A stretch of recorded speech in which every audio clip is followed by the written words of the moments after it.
જી હા, ગુજરાત રાજ્યમાં 1 જૂનથી 30 જૂનના સમયગાળા દરમિયાન જનગણના 2027ની જે છે કામગીરી શરૂ થઈ રહી છે. તે મુજબ જ રાજકોટ શહેરમાં પણ આ કામગીરી શરૂ થનાર છે. સર, આ કામગીરીમાં લોકોએ દસ્તાવેજ તૈયાર રાખવા પડશે કે શું પ્રશ્નોમાં જવાબ આપશે? નહીં, લોકોએ આમાં કોઈ પણ પ્રકારનો પુરાવો, દસ્તાવેજ કે કોઈ આઈ કાર્ડ એવું કશું કંઈ જમા કરાવવાનું રહેતું નથી.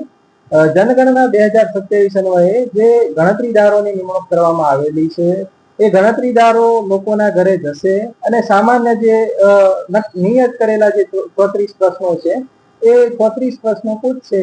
આ સામાન્ય 34 પ્રશ્નોના જવાબ આપવાના હોય છે અને આ કામગીરી પૂર્ણ થઈ જાય છે. આમાં પ્રશ્નો કેવો કઈ પ્રકારના છે?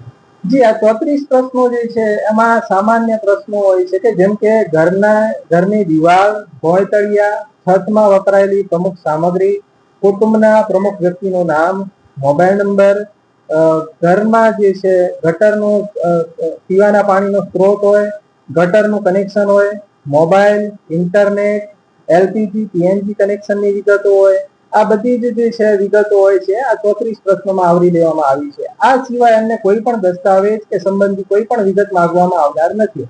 અંદાજે સર, જેને કરેલી છે એ લોકોએ શું કરવાનું છે? જી હા, 17 મે થી 31 મેનો સમયગાળો જે છે એમાં સેલ્ફ એન્યુમરેશન જે છે આખું અભિયાન ચલાવવામાં આવ્યું છે સરકાર દ્વારા, કે જેમાં જે લોકોએ સ્વગણતરી કરી છે સેલ્ફ એન્યુમરેશન એ લોકોએ પોતે જ આ 34 ક્વેશ્ચનના જવાબ જમા કરવાના હોય છે અને છેલ્લે એક એસઈ આઈડી એટલે કે સેલ્ફ એન્યુમરેશન આઈડી જમા થતું હોય છે. અને જ્યારે આ કામગીરી અન્વયે ગણતરીદાર આવા લોકોના ઘરે જાય છે કે જેમને already SE ID self enumeration કરી દીધું હોય છે, તો એમને માત્ર એક એસઈ આઈડી આપવાનું હોય છે. તો આ એસઈ આઈડી આપવાથી પોતાનું જે છે એ કાઉન્ટિંગ એમાં થઈ જાય છે જનગણના 27ની કામગીરીમાં. ઓકે.